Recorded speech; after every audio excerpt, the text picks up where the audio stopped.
লা তাহজান ইন্নাল্লাহা মানা।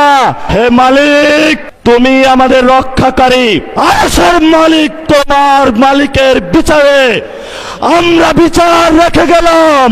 আমরা একমাত্র ভয় পাই কার কাছে? আল্লাহ ছাড়া আমরা কারো কাছে ভয় পাই না। হে মালিক, তুমি আমাদের রক্ষাকারী, তুমি আমাদের রিজিক দাতা।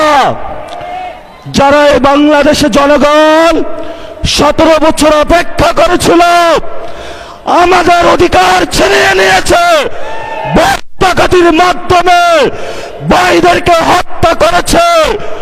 আরশের মালিক, তোমার মালিকের বিচারে আমরা বিচার রেখে গেলাম। তুমি তাদের দৃষ্টান্তমূলক শাস্তি বাংলার মাটিতে জনগণের সামনে করবে। আমরা আজকে তোমার মসজিদের সামনে বিচার রেখে গেলাম। বাংলাদেশের মানুষ হতাশ হবেন না। লা তাহজান ইন্নাল্লাহা মানা। আল্লাহ আমাদের সাথে আছেন, শক্তিমান, ভয় নাই, জয় করব আমরা ইনশাআল্লাহ। দ্বিগুণ হয়ে পার্লামেন্টে যাব।